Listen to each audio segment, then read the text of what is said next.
আসসালামু আলাইকুম। আজকে খুবই ইম্পর্টেন্ট একটা জিনিস নিয়ে কথা বলবো। এটা অনেকের পছন্দ হবে, অনেকের পছন্দ হবে না। সেটা হলো আপনার আমাদের বাংলাদেশ স্বাধীন হয়েছে হলো আপনার 54 বছর। এর ভিতরে যারা সরকার আসছে, শেখ মুজিবুর রহমান থেকে আপনার জিয়াউর রহমান, শেখ হাসিনা, খালেদা জিয়া, এই কথা বাদ দিলেন। বাংলাদেশ সৃষ্টির পরে আপনার কয়েকশো বছরের ভিতরে বাংলা সৃষ্টি হয়েছে অনেক আগেই, মানে যখন আপনার স্বাধীনতার পর থেকে তো শুরু, বাদ এর আগের থেকেও এমন সাহস কেউ দেখায় নাই যেটা ডক্টর ইউনূস সাহেব দেখাইছে। এখন বিষয়টা হলো কেন দেখাইলো, এতে কি হবে? এতে হয়তো ডক্টর ইউনূস সাহেবের ক্ষতি হইতে পারে, বা তার জীবনে ঝুঁকি বাড়তে পারে, বা দেশের সাময়িক অসুবিধা হইতে পারে।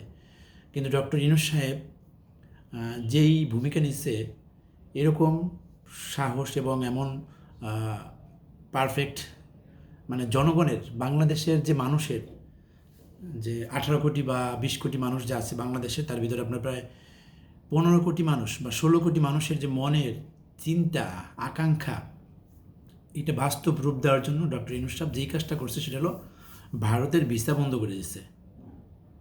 এটা কিন্তু ডক্টর ইউনূস সাহেব আগে করে নাই, আগে ভারত করছে। শুরু থেকে ভারতই ডক্টর ইউনূস সাহেবের বিরুদ্ধে নানা রকম প্রোপাগান্ডা, তার মিডিয়া সেল থেকে শুরু করে নেয়, বাংলাদেশ থেকে অনেকে গেছে, যে রোকে প্রাসি, মানে তারপরে বিভিন্ন বাংলাদেশে যে ভারতীয় দালালগণ আছে তারা মিলা যত রকমের কুচ্ছা, যত রকমের হিংসা ছড়ানো, যত রকমের খারাপ নোংরা কাজ করানো ডক্টর ইউনূস সাহেবের বিরুদ্ধে করছে।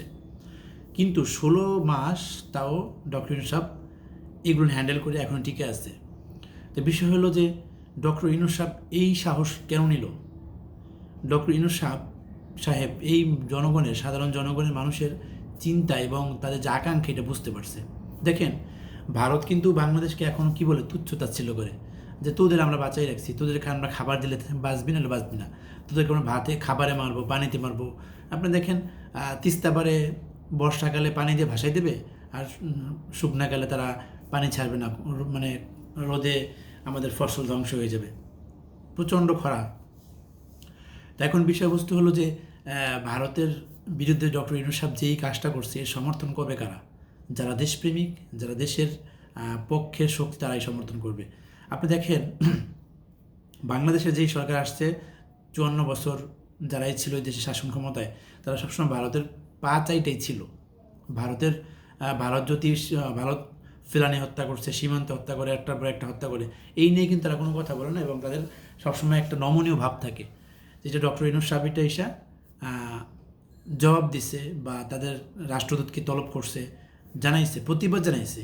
এই সাহসটা কিন্তু অন্যান্য সরকার, যারা নির্বাচিত সরকার, যারা এখন বড় বড় কথা বলে টক শোতে আইসা, অনির্বাচিত সরকার এইটা হ্যান ত্যান এই কথা বলে, কিন্তু এখন দেখা গেল যারা এই নির্বাচিত সরকার আসবে, তারাই সবসময় ভারতের চাটুকারিতা করবে। আপনার সেই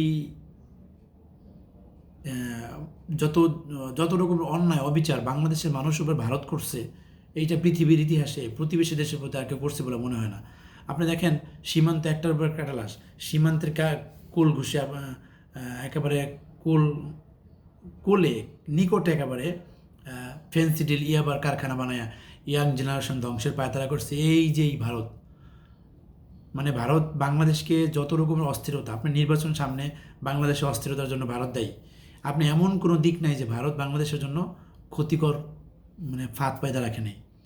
আপনার রোহিঙ্গা ইস্যু নিয়ে সারা পৃথিবী যখন বাংলাদেশের পক্ষে, সেখানে ভারত ভেটো দিল যে না, তারা এটার বিপক্ষে। এই একটার উপর একটা কাজ যখন ইউনূস সরকার বিরক্ত হইল, ডক্টর ইউনূস সাহেব তো মানে আপনার শিক্ষিত, অন্যদের মূর্খ না। যারা আপনার বাংলাদেশের দেখবেন যারা ক্ষমতায় আসে, বেশিরভাগ কিন্তু অশিক্ষিত এবং আপনার সন্ত্রাসী টাইপের, হুমকি ধামকি অস্ত্রের বাহুবলে ক্ষমতায় আসে।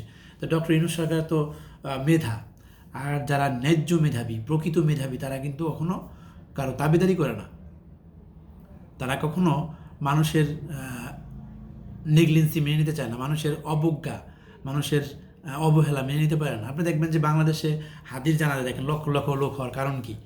বাংলাদেশের লক্ষ লক্ষ জনগণ, যারা শিক্ষিত সমাজ, যারা প্রকৃত শিক্ষিত, এই চাঁদাবাজ না, কিন্তু যারা চাঁদাবাজি করে দান্দাবাজি করে তারা না, যারা প্রকৃত শিক্ষিত, যারা প্রকৃত দেশপ্রেমিক, তারা কিন্তু ভারতের আধিপত্যবাদ পছন্দ করবে না।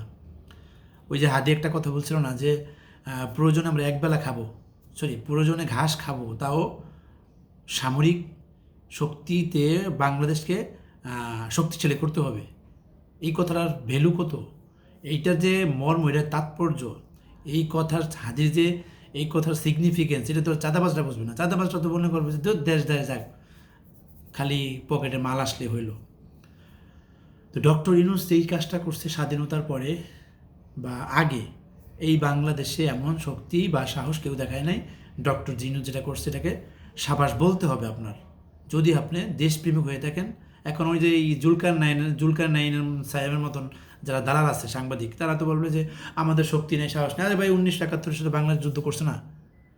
পাকিস্তানের সাথে যেভাবে যুদ্ধ করতে রাজি হয়েছে, তো সম্মত হয়েছে যে বাংলাদেশের জনগণ, তখন বাংলাদেশ কি সামরিক শক্তি পর্যাপ্ত ছিল না? তাদের মনোবল ছিল, তাদের স্ট্রেংথ ছিল, তাদের সাহস ছিল, দেশপ্রেম ছিল। তো এখন আপনার সবসময় সংখ্যা দিয়ে বিচার করা যায় না। আপনার বদরের যুদ্ধে কয়জন বাংলাদেশে, বদরের যুদ্ধে সাহাবীদের সংখ্যা ছিল কতজন, আর কাফেরদের সংখ্যা ছিল কতজন? কোথায় 3 লক্ষ আর কোথায় 1300?